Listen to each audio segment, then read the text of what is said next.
এই কনকনে ঠান্ডার মধ্যে কি ঘরের মধ্যে বসে থাকা যায়? আমরা কয়েকজনে মিলে চিন্তা করলাম যে কোথায় যাওয়া যায়। ঠিক সেই মোতাবেক চলে গেলাম বিলুনিয়া রেল স্টেশনে, নতুন একটি ঠিকানায় যেখানে আমরা কিছুদিনের জন্য ভালোভাবে সময় কাটাতে পারবো, বন্ধুবান্ধব মিলে হই হুল্লোড় করতে পারবো। সেই মোতাবেক চলে গেলাম বিলুনিয়া রেল স্টেশনে এবং সেখান থেকে আমাদের যাত্রাটা শুরু হলো এক কুয়াশাসিক্ত সকালে, যেখানে আমরা সবাই উপস্থিত ছিলাম।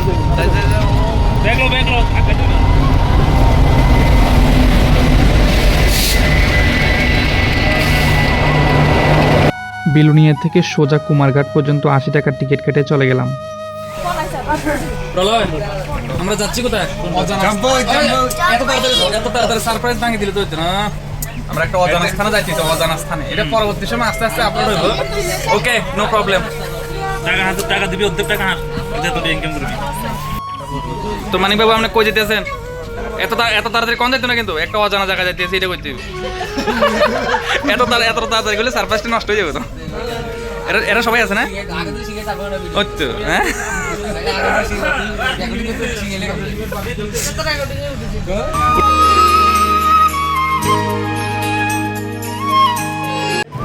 এখন স্টপেজটা কোনখানে? এটা কোন জায়গায় দাঁড়াইলাম? তেলিয়ামুড়া আইলাম আমরা সবাই, যেখানে যাইতেছি অজানা জায়গাতে। তো এখন স্টপেজ দিলেও একটু দাঁড়াইলাম, তেলিয়ামুড়া জায়গাটা দেখলাম, হাওয়া টাওয়া খাইলাম একটু। ট্রেন ছাড়ে দিবে একটু পরে, আবার যাই। ঠিক আছে, দেখা হবে পরে এর কোনো ক্লিপে, ভিডিও ক্লিপে। ধন্যবাদ। অজানা জায়গাতে যাওয়ার পর্যন্ত আমাদের রেলে করে যাত্রা এতটুকুই, অর্থাৎ কুমারঘাট পর্যন্ত। তো কুমারঘাট আসার সঙ্গে সঙ্গে আমরা নেমে গেলাম এক একজন করে রেল থেকে। তারপর রেল স্টেশন থেকে বেরিয়ে গেলাম। তারপর বেরিয়ে গিয়ে আমরা ভাবছি যে এবার কিভাবে যাওয়া যায়, যেহেতু আমরা সবাই প্রথমবার যাচ্ছি। কিন্তু মনের মধ্যে একটা সাহস ছিল, সেটা হলো যেহেতু সবাই আমরা একসঙ্গে রয়েছি, অনেকজন মানুষ রয়েছি, আমাদের কোনো অসুবিধা হওয়ার কথা নয়। তো আমরা ভাবলাম যে কোনো একটা গাড়ি তো নিতে হবে, কিছু একটা তো নিতে হবে, হয়তো সেটা জিপ গাড়ি হতে পারে বা কমান্ডার, কিছু একটা তো হতে পারে।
চলে আইলাম কুমারঘাট স্টেশনে। আমরা 14 জন আছি।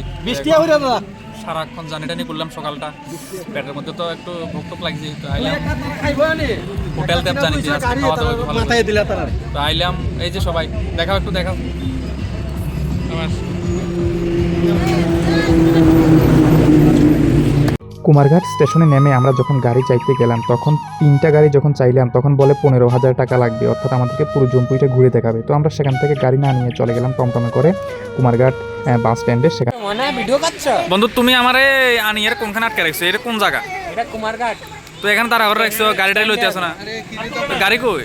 ও গাড়ি আইতাছে। পেটে ক্ষুধা লাগছে, খানা টানা খাওয়াইতে না? ব্যাপারটাকে সবসময় আমি খাওয়াবো, কি কথা আছে? তুমি তো খাওয়াইতে পারো না। তোমরা ভরসা আইলে আমার, তোমরা এরকম করলে কেন হইব? আমি বেকার মানুষ ভাই। চাকরিওয়ালা কি কয়? চাকরিওয়ালা দাঁড়া রয়েছি এখানে। চাকরিওয়ালা কিছু কয় না? না, চাকরিওয়ালা ওইদিকে কথা কইতেছে। এ গভ এমপ্লয়ি। বন্ধুর কথা বিশ্বাস করি আইসি, রেলত লই আইসি, ধরি দায়িত্ব লাগছিলাম আগরতলা, এখন লই আইসি কুমারঘাট। এখন সকালে কিচ্ছু খাই পারিস না বাড়ির থেকে, আমার ফ্যাট করে বন্ধু আমার কিচ্ছু খাবার যাচ্ছে না। আমি কিন্তু এর প্রতিবাদ করবো, বাড়িতে গেলাম প্রতিবাদ করবো। পেট কিন্তু আমার চল্লিশ হাজার, কিন্তু আমার টিফিন খাবার যাচ্ছে না। ভাত খাওয়াবো কই? হোটেলের সামনে আমি দাঁড়া করে আছি, খাবাই না, সবাই দাঁড়া রয়েছে। মানিক বাবু তুমি কেন এত বালা হইলা? মানিক বাবু, রেলের টিকিট কালেক্টরের চেকার বাদ দিলাম নটার গাড়ির মধ্যে। কুফাল আহা, বেশি অহংকার করে লেগেছিল। মানে টিকিট কালেক্টরের চেকারের জামা একটা গায়ে দিয়ে রে কয়েকটা ফাইন করে আবার চলে এলেন রেল গাড়ির মধ্যে। আহা, এখানে গাড়ির মধ্যে শুধু মাথা দেখা যায়, হাই প্যাসেঞ্জার, শুধু মাথা দেখা যায়। ওই যে এ লাগে চা গরম চা ভাই অক্সিজেন নিতে কষ্ট এ তো মাত্র দেখা যায় এই অবলা প্রাণীটারে যাই হোক আমার 2 ভ্যালি অবলা প্রাণী আছে এখানে তো মুলামুলি করছে ওয়াগনার ড্রাইভার অক্সিজেনের ঘাটতি দেখা দিচ্ছে পিছনে ভাই কি গরম লাগে কার্বন ডাইঅক্সাইড বাড়ি গেছে কি ব্যাপার অক্সিজেনের ঘাটতি পেটের ভিতরে সংসো করে না হারে যন্ত্রণা রে চলো যাই কদ্দুরা গানে রুটি মাংস খাওয়াইলাম ভাই অক্সিজেন কোন দিকে পাওয়া যাবে ও ইন্দি সা ও ইন্দি কোন দিক থেকে ও ইন্দি ও এই যে অক্সিজেন আছে আরে বাঁচতে না তো কার্বন ডাইঅক্সাইড বাড়ি গেছে গাড়ির মধ্যে মাথা বাড়ি গেছে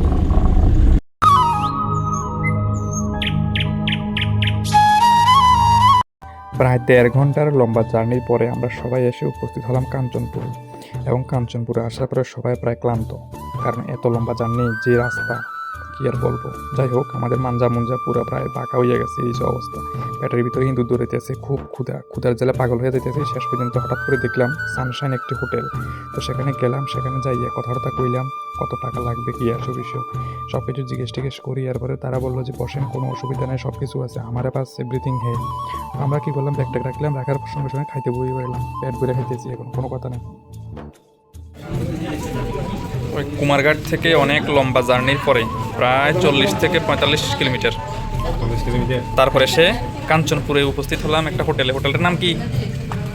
যাই হোক, সানশাইন হোটেল। হ্যাঁ,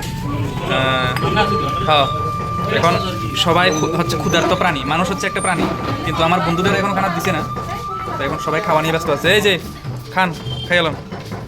নয়ন কেমন আছে তরকারি? ও আচ্ছা আচ্ছা, ঠিক আছে। মানিক বাবু, ভালো হয়েছে তরকারি? ফার্স্ট টাইম প্রথম তো খিদা পেটে আচ্ছা, খায়া সেরা তোমার কমেন্ট করবেন না? আচ্ছা, কমেন্ট করিয়েন, ঠিক আছে। সবাই খাও, কোনো অসুবিধা নাই, পেট ভরে খাও, কোনো লজ্জা পাইবে না, আমারা জানাইবে কোনো সমস্যা হলে। তারে বলছি না একটু ক্যামেরা খানা পাইছি না, ভালো লেগেছে, সারাদিন মনে কিছু খাইছি না আমার মতো, কিন্তু খাইছি মতন লাগছে। চিপস আনাছো কিন্তু সারা রাস্তা খেয়েছি, এরপর হবে ক্ষুদা শুধু ক্ষুদা। কেমন আছে ওই ফ্যাটের ভিতরে যে ক্ষুদা লাগে? সব একসাথে দিলে খাম কেমনি বলছে লাগে নাই।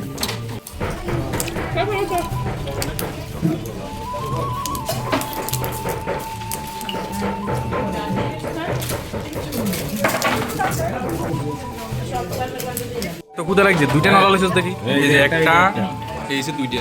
বাবা, কত টাকা লইছিস তুই কাঞ্চনপুর? মানে টাকা যেরকম বেশি, ক্ষুদাও বেশি লাগছে না এটা?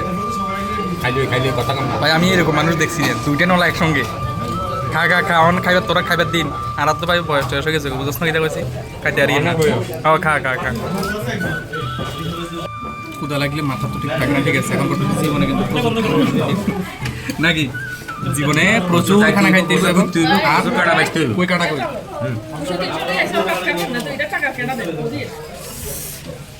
প্রচুর খানা খাইতে হবে, প্রচুর ঘুরতে হবে।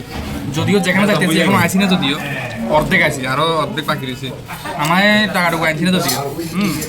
সবাই খাওয়াইতে আছে, সবাই বিক্রি করে বেলা বয়, সবাই অনেক বেশি ভালোবাসি, আর সবাই খাওয়াইতে আছে ভালো ভালো যদি মাছ, মাংস, ডিম, দুধ, ডাল। আর এই ভদ্রলোকের শুধু খাইতে আছে 2টা নলা খাইছে, 2টা নলা কেমনে যে খায় আমরা 14 জনে মিলিয়ে এই হোটেলটা খাই লেছি। সরি হোটেল না, হোটেলের খানা খাইলাম। খানা খাইয়ে এরপরে রেডি হইলাম, বাইর হইলাম, দেখি আবার কোন দিকে যাওয়া যায়। গাড়িটা তো একটা নিতে হইব নাকি।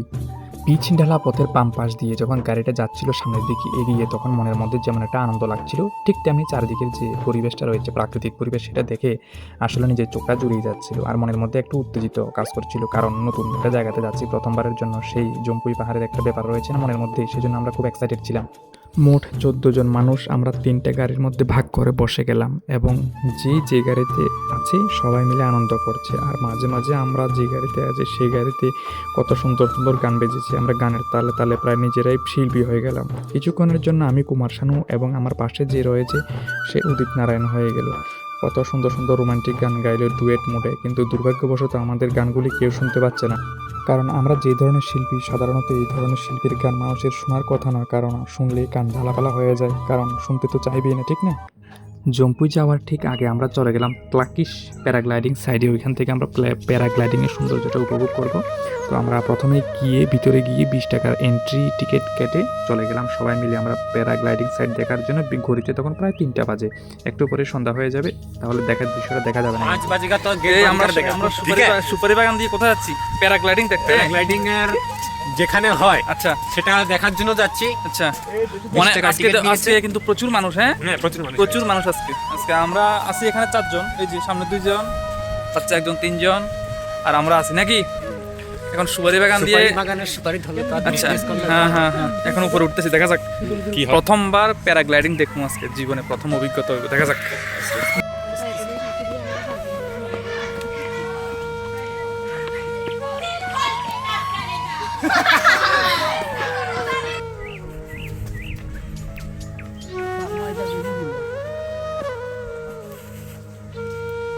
ভাই এখান থেকে যে জায়গাটা দেখা যাইতেছে এটা কিন্তু বড় খতরনাক জায়গা, অনেক গভীরে, অনেক গভীরে। একবার পড়লে কিন্তু মানে জীবনের একটা প্রশ্নচিহ্ন দেখা দেবে। প্রচুর মানুষ উপরে উঠতে আছে, এত মানুষ। ভাবছিলাম যে মানে আমরাই পাগল আছিলাম, শুধু ঘুরবে লাগে না, আই দেখি তো আরো অনেক পাগল। এই যে সামনে সব কিন্তু আছে, কত মানুষ, হ্যাঁ প্রচুর। রাস্তা শেষ হয় কি লেগে? রাস্তা আরো 1 কিলোমিটার কি হয়ে গেছে এখানে। ये बात तो सही है।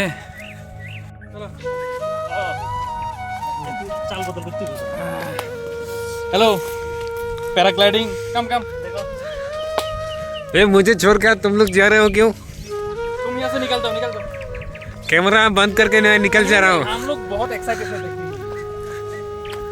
चलो चलते हैं। चलो आ जाओ। ये देखो सिनारी भाई साहब।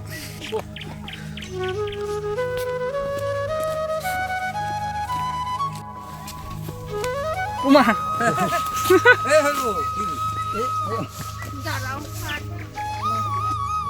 যাচ্ছি আমরা সবাই মিলে প্যারাগ্লাইডিং সাইটে। তো মাঝে মাঝে শাহরুখ খানটা বলে সে নাকি একটা পোজ দেবে, তো পোজ দেওয়ার জন্য সে রেডি, ক্যামেরাম্যান হচ্ছে আমি। তো পোজ দিতেই থাকে আর দৌড়াতে থাকে, আমি পিছনে দৌড়তে থাকি।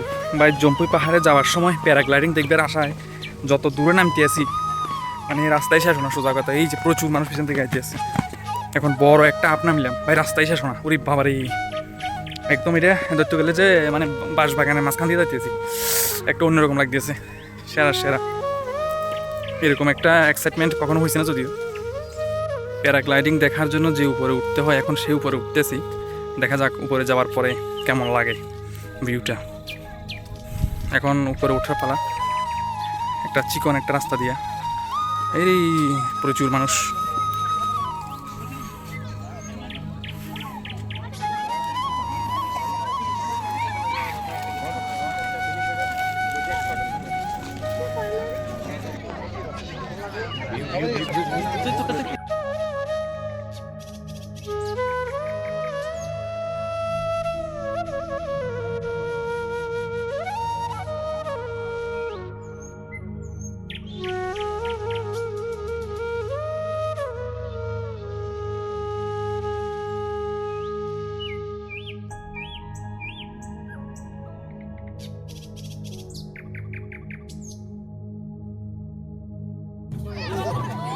সবাই ভালো? হ্যাঁ, জীবনে প্রথমবার কোনখানে আছি? আচ্ছা জম্পুই। এখন প্যারাগ্লাইডিং সাইট না, এখান থেকে কিন্তু দৃশ্যগুলি খুব সুন্দর। হ্যাঁ, শুধু কুয়াশা আর কুয়াশা। ওয়াও নাইস, খুব সুন্দর। এখানে সবাই আছে, আমরা যারা একসঙ্গে আইছি, আমরা প্রায় 14 জন আইলাম না। এখানে 4 জন আছি, বাকিও উপরে এনজয় করতে আছে। খুব সুন্দর দৃশ্য, কি অসাধারণ। তো কেমন অনুভূতি প্রথমবার জম্পুই আই জীবনে প্রথমবার? অনেক এক্সাইটেড না? তো কালকে আচ্ছা ভালো। তো এখন কালকে কোথায় যাওয়ার প্ল্যান আছে? জম্পু হিল না, ব্যাটলিং শিপ। আচ্ছা নয়ন বাবু কেমন লাগতেছে? ভালো রাস্তায় যত কষ্ট হয়েছে, পাহাড়টা দেখে মনটা জুড়ে গেল একদম, মানে মনটা খুশিতে ভরে গেল। মানে এত সুন্দর লাগতেছে না? দৃশ্যগুলি কিন্তু খুব সুন্দর। হ্যাঁ, সবাই আমরা সবাই আছি এখানে, যারা আছে সবাই আমরা সাউথের থেকে আইছি, আমরা সাউথের মানুষ। আরে সব সাউথ। জম্পু হিলে আছি, জম্পু হিলে প্যারাগ্লাইডিং খুব সুন্দর, প্রচুর মানুষ আমার পিছনে প্রচুর মানুষ আছে। এই যে পিছনে যেটা দেখা যাইতেছে এটা হচ্ছে সূর্যটা ডুবু হয়ে গেছে, একদম লাস্ট মুহূর্তে আছে। খুব মজা লাগে, খুব মজা। মানে বইয়ের পাতা দেখছিলাম এতদিন যে জম্পু হিল কমলা লেবুর জায়গা, এখানে কমলা লেবু উৎপন্ন হয়। কালকে যতটুকু ঘুরতে পারি ঘুরবো, আজকে কমপ্লিট করলাম। তো সবাই এলাম, দেখলাম, খুব ভালো, প্রচুর মানুষ। ভিউটা কিন্তু অসাধারণ, মানে কিছু বলার নেই। চারিদিকে শুধু সুন্দর সুন্দর দৃশ্য। আসলে এগুলি না এলে, বাড়িতে বসে থাকলে কিন্তু কিচ্ছু বোঝা যাইতো না। আইতে হইব, জায়গায় আইতে হইব, এরপরে ভিউটা এনজয় করতে হইব। খুব সুন্দর চারিদিকে, আমি যতটুকু দেখাবো খুব সুন্দরই। আমার চেহারার মধ্যে যে আলোটা হচ্ছে এটা হচ্ছে সূর্যের, অর্থাৎ সূর্য ডুবু সেই ডুবন্ত সূর্যের আলো। পাও এই যে আমার বন্ধুরা আছে পিছনে, ওই তো 3 জন আছে।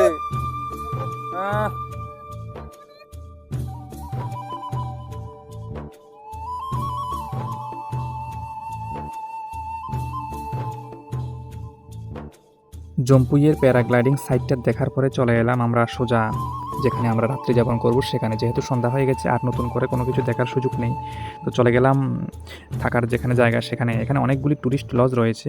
প্রথমে যেটা দেখালাম সেটা হচ্ছে ইডেন ট্যুরিস্ট লজ, যেখানে আমরা থাকিনি, যদিও আমরা থেকেছিলাম এই হোটেলে। এই হোটেলটার নাম হচ্ছে গ্রিন হিলস হোটেল এবং লজ। এখানে থাকা যায় এবং থাকা এবং খাওয়া দুটোরও ব্যবস্থা রয়েছে। হোটেলটা কিন্তু খুব সুন্দর। হ্যাঁ, আমরা গেলাম, রাত্রি যাপন করলাম। রাত্রে আমরা সবাই মিলে হই হুল্লোড় করলাম, আনন্দ করলাম এবং আনন্দ করে খেতে বসে গেলাম। যেহেতু হোটেলটা আগেই বুকিং করা ছিল, পার বেড 500 টাকা, সেহেতু আমরা গিয়ে নতুন করে বেডের জন্য বা রুমের জন্য সমস্যায় পড়তে হয়নি। সমস্যা যেটা হয়েছে সেটা হচ্ছে খাবারের দাম। নিরামিষ হচ্ছে 100 টাকা, ডিম হচ্ছে 150 টাকা, আর মাংস হচ্ছে 200 টাকা। ভাবা যায় এত টাকা দিয়ে আসলে খেতে খুব কষ্ট হয় আমাদের, কারণ আমরা গ্রামের মানুষ। আমরা শেষ পর্যন্ত নিরামিষ দিয়ে রাতটা কাটিয়ে দিলাম, কারণ আসলে এত টাকা দিয়ে খাওয়া যায় না। নিরামিষ যদি 100 টাকা হয়, ডিম যদি 150 টাকা হয়, তাহলে একটা ডিমের দাম কত বলুন তো? তাহলে একটা ডিমের দাম তো পড়ে গেল 50 টাকা বা 40 টাকায় ধরুন। এত টাকা দিয়ে খাওয়া যায় না, সত্যি খাওয়া যায় না।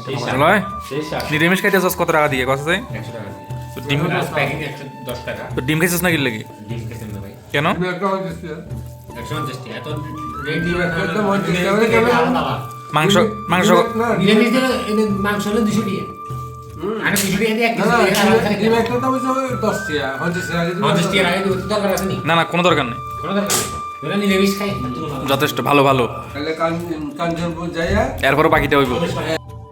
রাত্রি গেল যেমন তেমন। তারপর আমরা সকালে ঘুম থেকে উঠে সবাই মিলে ফ্রেশ হয়ে চলে গেলাম চা খেতে।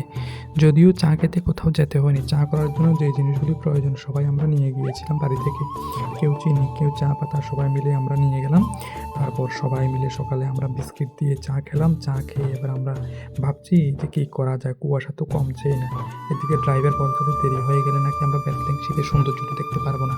তারপর আমরা সবাই মিলে সিদ্ধান্ত নিলাম যে না, আর বসে থাকা যায় না, রুম থেকে এবার বের হতে হবে যদি ব্যাটলিং শিপের সৌন্দর্যটা উপভোগ করতে হয়।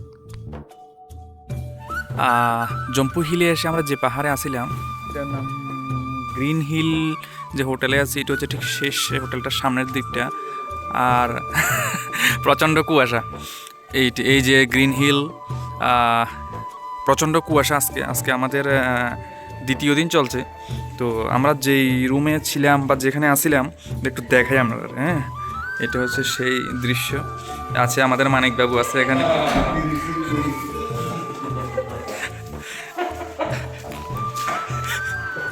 এখানে আমাদের বাকি সদস্যরা রয়েছে। আমরা এই রুমে ছিলাম। আমাদেরকে যেটা দেওয়া হয়েছে, এই যে হালকা একটা কম্বল, কি বলবো, এটা একদম হালকা, কিচ্ছু নেই এটাতে। এটা মনে হয় বেড কাভারের মতো, এরকম হচ্ছে অবস্থা। একটা বালিশ, ঘুমাতে 50 টাকা। এটা আমরা ঘুমাতে দিয়েছি গায়ে দেওয়ার জন্য।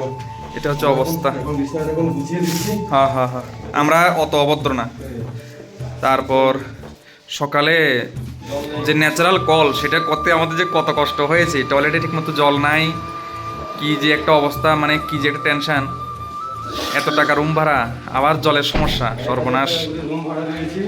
এখন জলের জন্য আমাদের যে কত কষ্ট হয়েছে, জল নেই। বন্ধুরা, কি ভিউ দেখাইতাম কোন, কুয়াশা লেগে তো কিছুই দেখা যায় না। আমার হাত পা কাঁপা শুরু হয়ে গেছে। বাইরে ভাই এত ঠান্ডা, বিশ্বাস করুন। দেখেন কত বড় বড় সিনটেক্স বসায় রাখছে। কিন্তু আমরা যে কালকে আইলাম, এখানে জলের ঠিকমতো ব্যবস্থাই নেই। সকালে আমাদের যে কত কষ্ট হয়েছে, মানে আমাদের যে প্রাকৃতিক কাজগুলি করতে, মানে বলার অপেক্ষা রাখে না। কি ঠান্ডা! এই ঠান্ডার মধ্যেও তারা ছবি তোলার ব্যস্ত আছে, মানে জীবনে আরো কত কিছু দেখতেও বাঁচি থাকলে কিছু কইবেন না। এই যে লম্বুরা শুধু সারাদিন ছবি তুলবো, গ্যালারি পুরো রাখবো আর আপলোড করে ফেসবুকে। ভাই আমারও তুলিস না, এই ব্লগারটা আপনারা শুধু চালাইছে, আমারে এত শুধু চালাইছে। এই যে কুয়াশার মধ্যেও এই যে আমাদের মাস্টার বাবু সরকারি চাকরিওয়ালা, আমরা এলাম সবাই দেখলাম। এটা হচ্ছে গ্রিন হিল যে হোটেলটা আছে, এটার ঠিক উপরে ছাদের উপরে আছি আমরা যে গাড়িগুলিতে করে এসেছিলাম সেই গাড়িগুলির সামনে রাখা আছে। তো এটা হচ্ছে গ্রিন হিলের ভিউ, কোনো অসুবিধা নাই, তবে কুয়াশা না। এটা সোজা কথা, আমি এক কথা কম, এটা বৃষ্টি পড়তে আছে, বৃষ্টি, আমার হাত পা মোবাইল সব ভিজে যেতে আছে ভাই। দেখেন ওই দেখেন আমার হাতে হাত মোজা পরানো আছে ভাই, এত ঠান্ডা, এত কুয়াশা পড়তে আছে, মানে বৃষ্টির মতো। আমার চশমা, চোখ, চুল সব উড়ি, বাবারি কি ঠান্ডা, কি ঠান্ডা। এ ভাই লোক, ঠান্ডা কেমন হইতে আছে বলো একটু, কেমন ঠান্ডা পড়ে এটা কও। একদম ঠান্ডা কইতে গেলে মানে বৃষ্টির মতো ধরো কুয়াশা। দার্জিলিং ফিলিং এটা আছে না? ও না, প্রচন্ড ঠান্ডা পড়ে, প্রচন্ড ঠান্ডা, কিচ্ছু করবেন নাই। যে ঠান্ডা পড়তাছে গো। ব্যাটলিং শিপ যাওয়ার একটু আগে আমরা একটু উঁচু স্থানে দাঁড়াইলাম, সবাই মিলে গরম করলাম, চাটা খাইলাম, সব কিছু মিলিয়ে ভালোই লাগলো। এখানে দোকানপাটগুলি খুব কম দেখা যায়, যদিও সন্ধ্যার পর তো দেখা যায় না বললেই চলে। সবাই টিফিন নিয়ে ব্যস্ত আছে, টিফিনটা পেট ভরে খেয়ে এলেন, জম্পুইতে আইলেন সর্বোচ্চ শৃঙ্গ দেখার জন্য। ব্যাটলিং শিপ এখনো যাওয়া হয়েছে না, আদৌ দেখা হবে না, আজকে সন্ধ্যা আছে, যে কুয়াশা। চা খেয়েছেন? খুব ভালো। হেড ভরে খাইছেন নি আনকোন আগে ভাই, আইয়া লুকের একটা নোয়ারি ভিতরে রয়ে যার কই। হ্যাঁ, ওই এডি খাইয়ে বলে মাথা টাথা ধরে যায়। ঠিক আছে, সবাই খুব ক্ষুধা লাগছে। সকালে রুম থেকে বাইরে হওয়ার সময় কিছু খানা হয়েছে না। এদিকে একটা এখানে মাসিমণি একটা রুটি বেচতেছে, গরম গরম গরম গরম।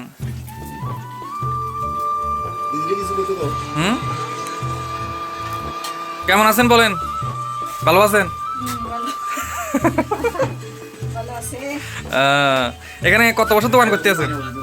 কত বছর হয়েছে দোকান করেন এখানে? Only 3 months। নতুন দোকান। ঠিক আছে। সন্ধ্যা কার নাম? সন্ধ্যা আপনার নাম? সন্ধ্যা গুগল পে সন্ধ্যা রিয়াং। ও স্বাধীন জয়। পেমেন্ট করা হয়েছে? খাওয়া দাওয়া শেষ? Payment complete? আরেকজন থেকে আবার বই, কি সমস্যা? মনে হয় বাজারে কি টিফিন নেই?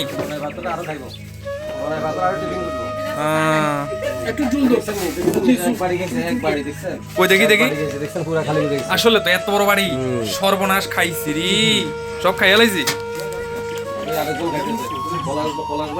হ্যাঁ, আরো নিতে আছে না? গরম গরম গন্ধটা নাকে গেলে আসলে খাইতে ভালো লাগে, ক্ষুদাটা বাইরে যায়। খাইয়ালন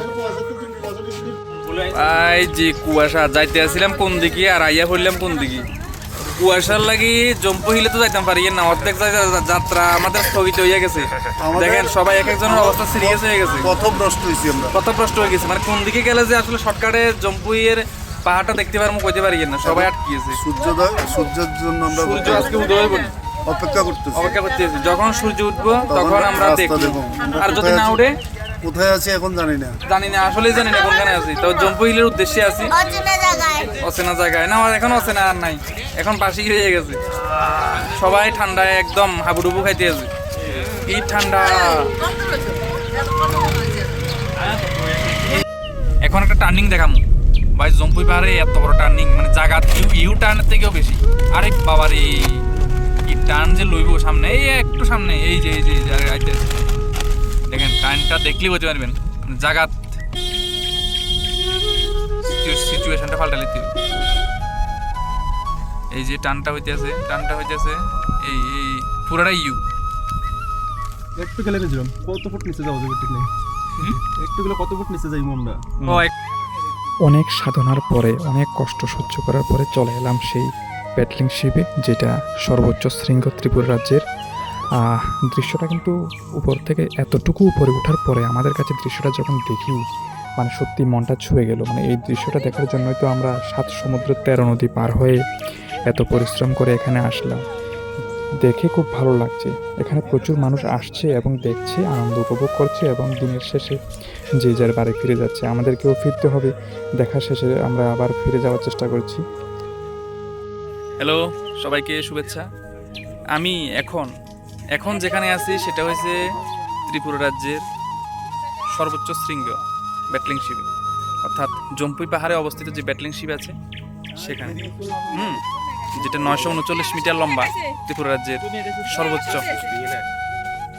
আমার পিছনে যে দৃশ্যটা দেখা যায় সেটা হচ্ছে ব্যাটলিং শিবের সেই সুন্দর দৃশ্যটা, যেটা এতদিন ধরে বইতে পড়েছিলাম। ত্রিপুরা রাজ্যের সর্বোচ্চ শৃঙ্গের নাম কি? ব্যাটলিং শিব, জম্পুই পাহাড়ে অবস্থিত। এখন সেই জম্পুই পাহাড়ের সর্বোচ্চ শৃঙ্গের মধ্যে আছি। ঠিক নিচে যে জায়গাটা আছে এটা হচ্ছে মিজোরাম, অর্থাৎ নিচে যে জায়গাটা সেটা হচ্ছে মিজোরামের দৃশ্য। উপরে যদিও একটা টাওয়ারের ব্যবস্থা আছে, কিন্তু এটা নষ্ট অবস্থা রয়েছে, নাহলে কিন্তু পুরো দৃশ্যটা সুন্দর করে দেখানো যেত। খুব সুন্দর। ওইদিকে কিন্তু কুয়াশার জন্য কিছুই দেখা যায় না, এই যে একটা অবস্থা। ঘন কুয়াশার মাঝে দেখা যায় হালকা একটু মেঘের সারি দেখা যায়। সূর্যটাও ঠিক মতো দেখা যায় না। ঠিক এখানে আছে সূর্যটা। হ্যাঁ, এটা হচ্ছে দৃশ্য মিজোরামের। ওই পারে হচ্ছে মিজোরাম, ব্যাটলিং শিপ যেটা ত্রিপুরার মধ্যে আছে। খুব সুন্দর দৃশ্য, অসাধারণ, যার জন্য এত দূর থেকে এলাম। হ্যাঁ, জম্পুই মানে সাউথের থেকে জম্পুইতে এলাম এই দৃশ্যটা দেখার জন্য। খুব সুন্দর। উত্তর ত্রিপুরা জেলার কাঞ্চনপুর মহকুমার জম্পুই পাহাড়। ওয়াও, খুব সুন্দর। আমি তো দেখছি, আপনাদেরকেও দেখাচ্ছি। খুব সুন্দর দৃশ্য। পিছনের পুরো দৃশ্যটা আসলে খুবই সুন্দর, না দেখলে আসলে বিশ্বাস করা যায় না। সেই দৃশ্য ব্যাটলিং শিবের দৃশ্য, 939 মিটার উচ্চতা। ভাবা যায় মানে নিচের থেকে 939 মিটার উপরে আছি। বিশাল ব্যাপার। হ্যাঁ, ও এই সবাই আমরা এখানে আর কেউ নেই, আমরাই আছি সবাই। এই যে আরেকজন আছে। তুমি কোনখান থেকে আইছো? মনুবাজার থেকে আইছো। তোমার নামটা কই? তুমি কই? দেখি এদিকে দেখো। তোমার নামটা বলো। তন্দ্রা ঘোষ। ভালো। জম্পুই পাহাড়ে আইলাম, কমলা গাছ দেখাইতাম না এমন কি হইতে পারেনি, কিন্তু কমলা গাছের মধ্যে একটা কমলাও কিন্তু দেখা যায় না, দুর্ভাগ্য।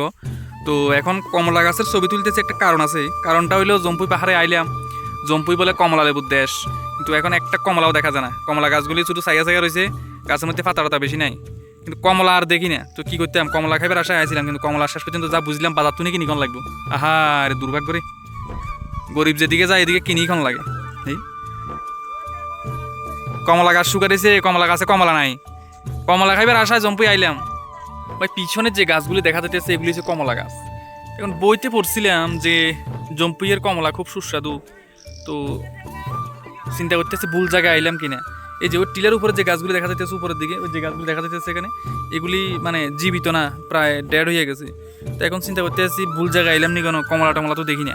কমলা কই? কমলা বাজার থেকে কিনি খামু যে কমলাগুলি তো আসলে জম্পুইয়ের কমলা তো দেখি না। কমলা কই? নাকি ভুল জায়গায় আইছি, একটু কনফিউশন পড়ে গেছি আমি। জম্পুই পাহাড়ের সর্বোচ্চ শৃঙ্গ ব্যাটলিং শিপ দেখার পরে একজনের অবস্থা তো প্রায় বেহাল হইয়া গেছে। তো যে যেরকম পারে সেরকম অবস্থা দেখাইতে আছে, কিছু করার নাই। তো হঠাৎ আসার সময় যেখানে দোকান পাওয়া যায় সেখানে সবাই নেমে কিছুটা খাওয়ার চেষ্টা করে, কিছু গরম চা, কিছু হালকা টিফিন খাওয়ার চেষ্টা করে। এরকম একটি হঠাৎ করে রেস্টুরেন্টে চলে গেলাম। রেস্টুরেন্টের নামটা আমার ঠিক মনে নেই, তবে পরিবেশটা কিন্তু খুবই সুন্দর, চারিদিকে খুব সুন্দর দৃশ্য। ফেরার পথে আবার আমাদেরকে ইডেন ট্যুরিস্ট লজে নিয়ে গেলো, যেখানে আমরা থাকিনি যদিও, কিন্তু খুব সুন্দর করে সাজিয়ে তোলা হয়েছে, একদম ছবির মতো দৃশ্য। দেখলেই আপনার মন ভরে যাবে, এখানে একবার হলেও যাব। জম্পুই ঘোরার শেষ, এবার হচ্ছে বাড়ি ফেরার পালা। সবাই আইছে না যদিও, তো ওই যে আমরা 3 জন চলে আইলাম সোজা বাড়িতে। এখন কাঞ্চনজঙ্ঘা এক্সপ্রেসে করে সোজা বিলোনিয়া থেকে যে যার সন্ধানে বাড়িতে।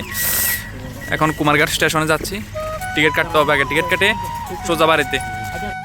জম্পুই যাওয়ার জন্য প্রথমে যে স্টেশন থেকে আমরা যাত্রা শুরু করেছিলাম সেই স্টেশনে আবার আসলাম, এসে টিকিট সংগ্রহ করে আবার বিলোনিয়ার উদ্দেশ্যে যাত্রা শুরু করে দিলাম। আমরা 3 জন, সবাই আসেনি, অন্যরা ঊনকোটিতে গিয়েছিল দেখার জন্য। আমাদের শারীরিকভাবে একটু অসুবিধা হচ্ছিল, সেজন্য আমরা আর কি করব যাইনি।